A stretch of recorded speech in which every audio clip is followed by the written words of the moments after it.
guys, welcome back to my channel. My name is Vuvu and thank you for joining me for this segment of Tea with V. If you are new on here, please consider pressing the red subscribe button down below. On this channel we just explore all things that make up a plain Jane ordinary girl like me.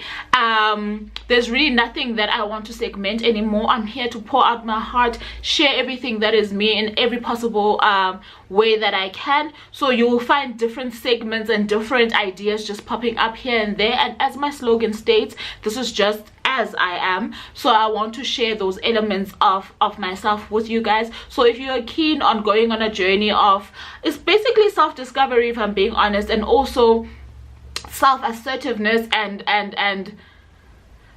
I don't want to say self-actualization, but more of a living out whatever convictions of life I have come across in this plus 3 decades of living. So it's just a channel where you can just team up and become sisters with me and just share on this journey that I'm archiving for. Maybe the universe will tell me one day what it's for, but I hope that you find on here a place where you can be yourself, find a place where you have met somebody who's ordinary, who can have an impact on your life, and vice versa, who, if you feel like you're just an ordinary plain Jane like me, and you can come on here and have an impact on my life as well. The aim here is to build family, build sisterhood, brotherhood, whatever it may be. Even though I doubt the brothers will be into this kind of content, it's mainly for my sisters.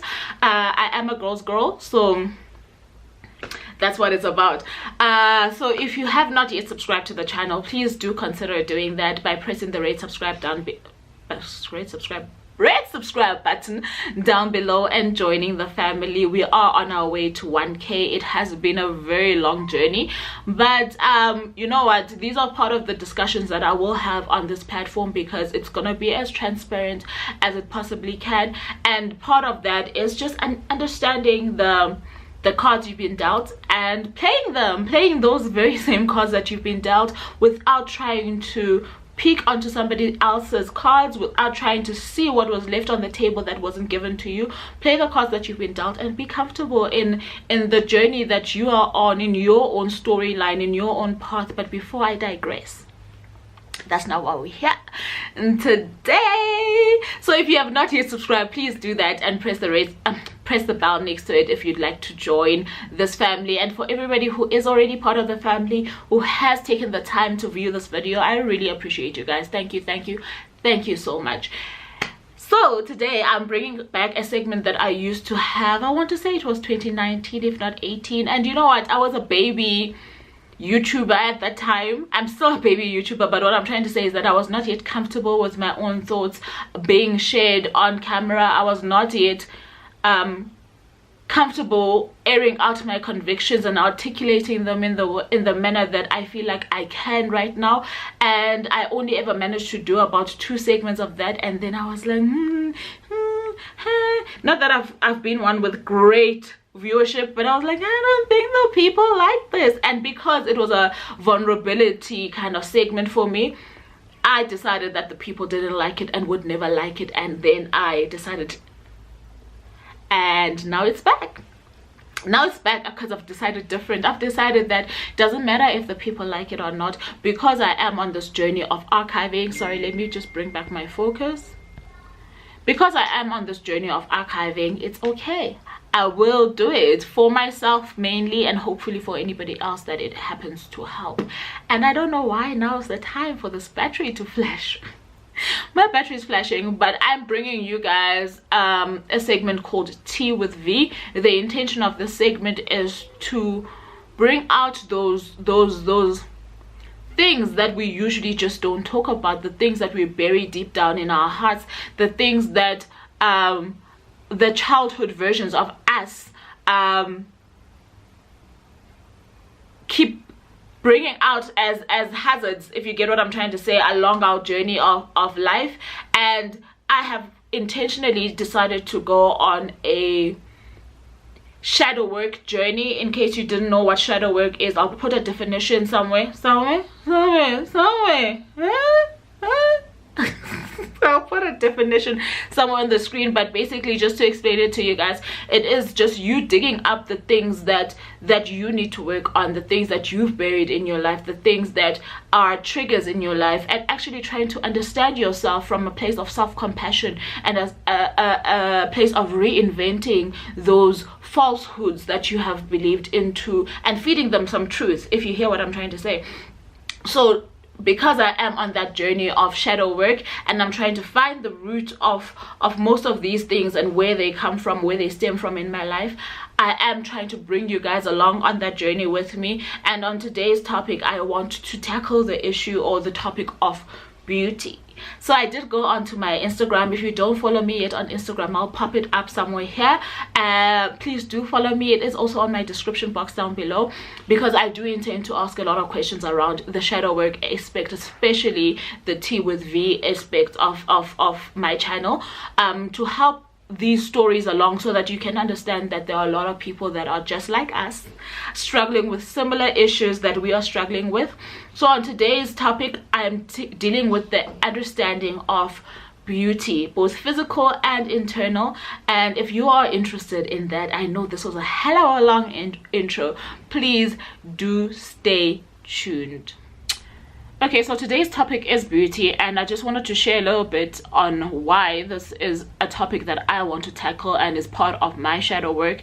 And I did ask a few questions on my Instagram as previously indicated, and I did get a few responses which I will read out to you guys before I tell you guys how I'm working on it and how I've worked on it. So I come from a family of very beautiful people. My siblings, my grandparents, my cousins, my aunts, like, my family is a family of stunning, both sides, stunning people, as in physically, right? And I want us to talk about that physical thing, because I feel like before you know a person, if you're walking down the street, if a new face appears on television, if a new face appears on your social media, you don't know the person at their core. So the first thing that's going to attract you to anybody is how they look, right? Yes, it could be how they carry themselves, etc. But initially, the very initial response is going to be based on how they look. And as society, this thing is bugging me, as society, we have been trained, we have been schooled in the appreciation of the physical appearance, right? And I feel like there's nothing wrong with liking the sight of beautiful things. There's absolutely nothing wrong with that, as long as you don't use it as the sole measure of a person, right? So growing up, I used to be compared to all these beautiful people around me, right? Whether it was physically, but I'm not here to talk about the weight, how your body is structured. I'm just talking about beauty and the perception of beauty, both physical and internal.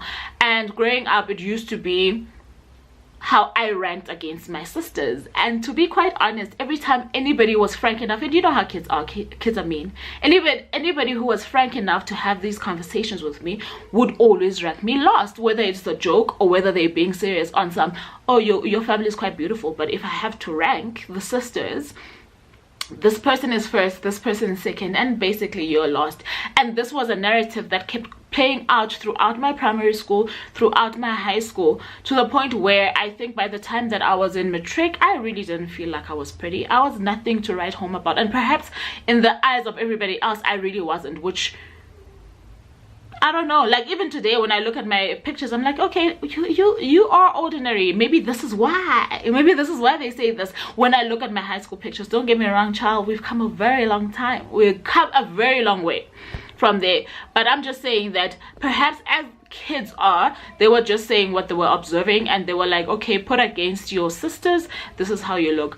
And I feel like those kind of conversations at a very young age make beauty an aspiration, and they make it a ticket into acceptance, if you hear what I'm trying to say, right? I'm not saying it would go as far as people wanting to alter their looks, etc. Perhaps it does. It didn't go that far with me, but I did understand that a whole lot of my confidence and a whole lot of my esteem issues were based on the fact that on first glance, when anybody would look at me, they didn't see me as beautiful. And the fact that you would compare me to my siblings and always rank me last, to me translated into I am not beautiful. Not to say that you are not beautiful in this category, even though right now that's not something that I understand.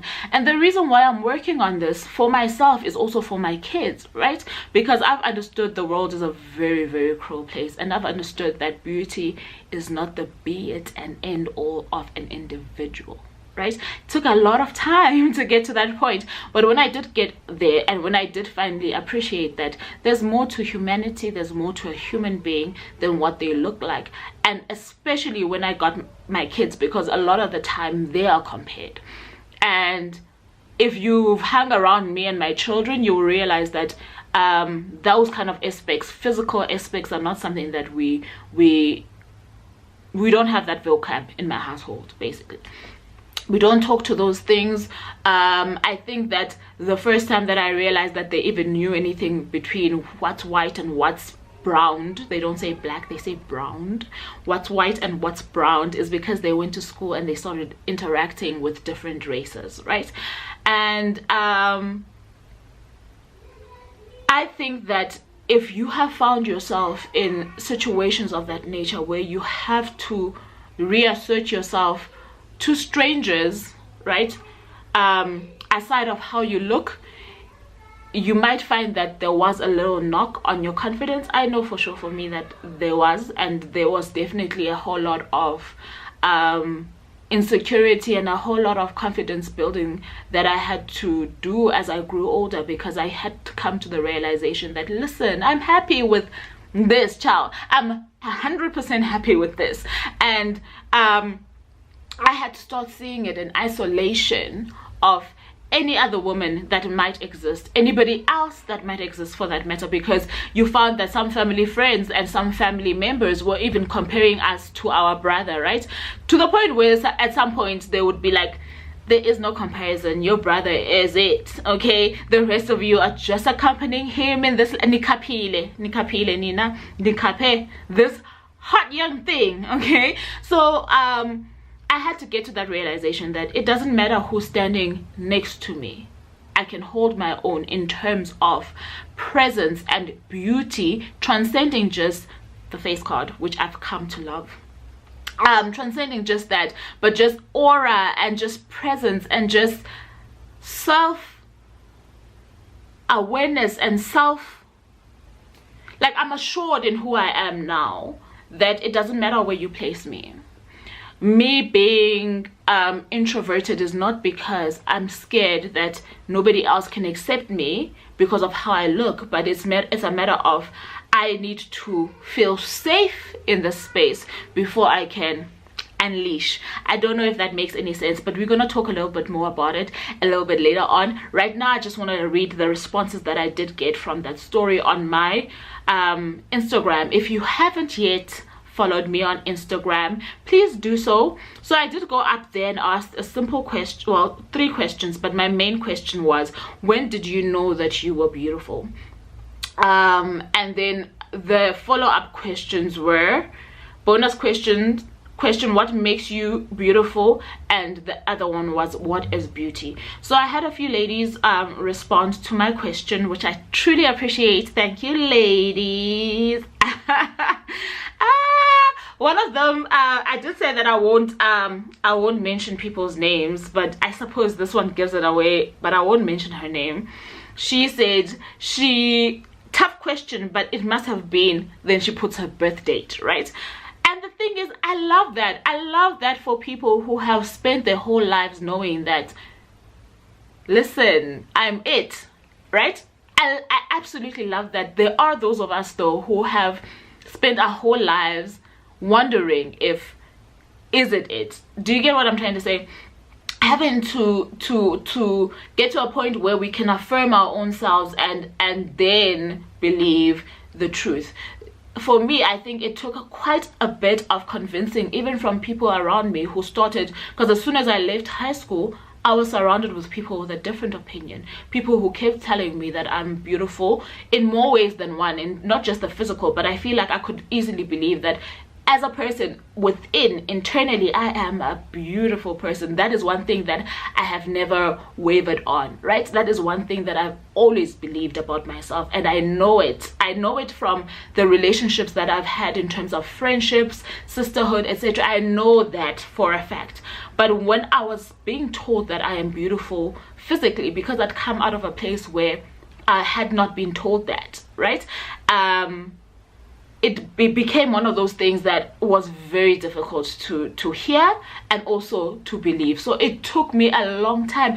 And like I'm saying, it's not even that I'm envious of somebody who has always known, but I am almost in awe that in a world such as ours, that one thing never shook, right? It says a lot about who you are and what you know of yourself. I absolutely love that one. Someone else responded, what a difficult question, and they put a lot of dots. And I understand, right? Because it's not things that we interrogate often. And like I'm saying, I'm also interrogating these things, kind of digging them out, kind of fleshing them out, because I want to work on these areas, right? Because I do believe that from time to time there are things that will trigger me into believing the untruth. And for you to be able to, I believe, for you to be able to reverse an untruth in your psyche, in your belief system, you have to tell yourself the truth probably a million times more than the untruth. And yes, even when other people are saying it to you, it has to come from you. You have to be the one that believes it. It doesn't matter if somebody says to you that you're beautiful. If you do not believe it, child, it makes no difference. They can tell you until the cows come home. If you do not believe that to be true, it changes nothing in how you carry yourself and what it is that you show up as in your exploration of life. There was another response that said, shoo, I think in different stages of the 3 decades plus vet of life. So I suppose they're saying that they've come to learn of their beauty in different stages of their lives. This is a 30-something-year-old, obviously, so they can't pinpoint a time when they absolutely knew that they were beautiful, but they know that at different stages this was affirmed to them, maybe from within or maybe even externally. They say when I turned 16, I literally would feel so beautiful. Don't know why, but I knew within. And you might find that that is linked to something that happened in that year that they turned 16. That sometimes things that trigger us or things that build us can seem to be quite fleeting, I believe, right? That you cannot always go back to the place of inception of a particular thing. Do you hear what I'm trying to say? You might not be able to always go back to the place of inception, but that thing can stay with you for all of your life. And like this memory that they've just shared, that says that I was 16 and since then I've known. I can't say how, I can't say when, I can't say who, but I've known since then that this is something that I am. They continue to say, when I reached my 30s and I was more independent in thought and my emotions. I suppose that's when they are answering when they knew that they were beautiful. Okay, so I feel like they've answered the questions in various ways. So in their 30s, when they were more independent, so I feel like independence is a part of it, right? I really do feel like when you have nobody else to lean on in terms of affirmation, no one to tell you that you need to do this, you need to do that, you need to dress like this, you need to walk like this, you need to sit like this, you need to, do you get what I'm trying to say? I feel like when you get into that mode of this is who I am, like I feel like very few people change in their 30s. When you've established who you are and you feel like this is who you are, perhaps there is that resonance within you that says, you know what, I'm it. If I can sit here and just look at myself in isolation of the world, I am it. And also part of this conversation is also going back to this comparison culture that is absolutely absolutely disgusting but inescapable, right? I told a little bit of my story and how it played out, but it happens now even for people who are celebrities, especially if there are celebrity siblings. This one is hotter than that one is more beautiful than that. Comparison culture is the worst thing, and when it takes root, it's very hard to shake off, because that person then goes and looks at a complete stranger to try and figure out where they rank on the beauty spectrum compared to a complete stranger who they don't even share genetics with. Never mind that it is wrong to even compare. I don't compare my kids. My kids look nothing alike. Genetically, they have the exact same genes, exact same dad, exact same mom, but they look nothing alike. There's nothing that I feel like as a person you can do to persuade the universe to make sure that you are birthed looking a certain way, right?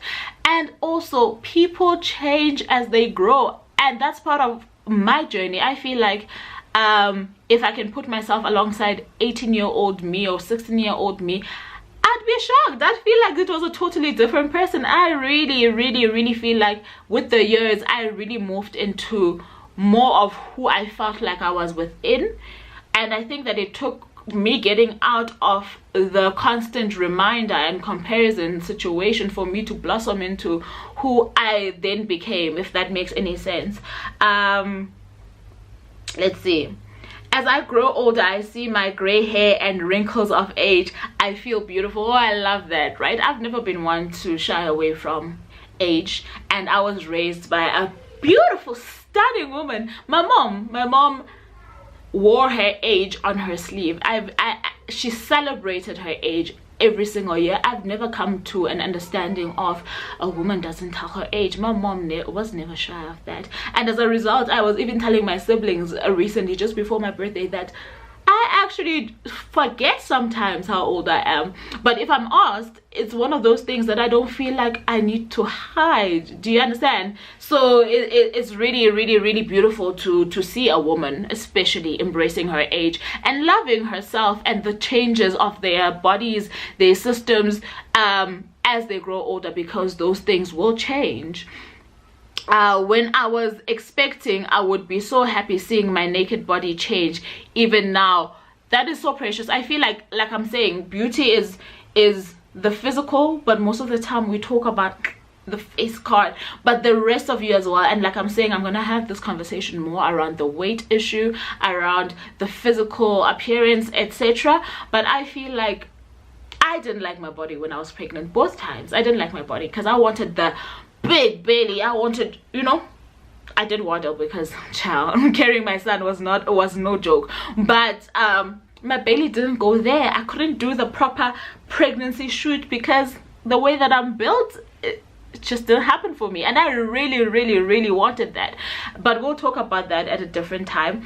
Then they say beauty is being so comfortable in who you are, not what society views as beautiful. And I think that just kind of like brings it back, right, to what I'm trying to say, in the sense that the minute that you take yourself out of the societal norms, expectations, standards, etc., and you view yourself truly in isolation, just you and yourself, in fact you and yourself in front of the mirror, and you're just staring at this phenomenal manifestation of life, what is it that goes through your head? And I think for me, it was those moments that brought me back to, actually, listen, you are it. Beauty within and beauty outside. You look at, and that's when you start to nitpick at different things, right? My stretch marks, my this, my that, and you actually look at yourself and you see that, wow, what a masterpiece. What a masterpiece. So I wanted to come on here for those of us who are still working on this part of ourselves, to just say that you realize that your beauty isn't dependent on anything or anybody else, or anyone society's views on what should be pretty, what should be beautiful, what should be physically appealing. And I think it is from that point where you learn how to carry yourself in a manner that exudes what it is that you believe within, right? So that's it for the physical beauty element of it, but the internal beauty part of it is going to be very quick on this one, because I really did want to focus on just that physical first encounter pull that people have, and that thing that people will go around calling each other beautiful or not beautiful based only on what they've seen. But truly, I do believe that true beauty does resonate from within. I know that it is cliched, but it is truly, truly, truly a fact, and it comes from working on yourself, understanding your role in life, understanding your part in the world, and getting to a point where you realize that what you put out is coming from what is already within you. So trying to change, for example, one of the things that I'm working on is changing my karma, right? And understanding that at certain stages of life you do what you know best, or what you know it doesn't even have to be best, but as you grow, those decisions change, and as they change, your life trajectory or the outcomes of your life on a day-to-day basis, even, they also change. So the beauty that is from within is the one that needs the most work. It's the kind of work that never gets a day off. Every single moment of the day you have to be working on that. And I feel like my biggest sandpapers when it comes to that kind of beauty are my children, right? Because from them I learn a lot of things. I learn the patience, I learn the true meaning of love, I learn tolerance, I learn how to get outside of myself to be able to give to another human being. I learn so much more, but what I'm trying to get at is that it is the things that you cultivate from within that end up surrounding your external, right? Like a halo, like a glow, like an aura, like a vibe. And people sense energy, and that's the one thing that I have come to define as beauty. If your energy is something that I can vibe with, to me you're beautiful. I don't care what you look like. I really don't. I don't care what you look like. I don't care physically, face cardically. I really don't give. So long as your energy is something that I can vibe with, then we're good. We're good. And that's the kind of beauty that outlasts even your own lifetime. That's the kind of beauty that people will talk about way past your days on earth, because that's the kind of beauty that definitely lasts. And thank you so very much for tuning in to this first comeback episode of Tea with Vee. I hope you had a cup of tea. Mine is cold. Thank you so very much for tuning in. And as I always say, and I truly mean it from the bottom of my heart, you had so many options on your screen of things to do, never mind just on YouTube, and you chose to spend this time with me, and I love you very much for that choice. Thank you, thank you, thank you. And until next time, don't forget to like, share, comment, and subscribe. Bye now.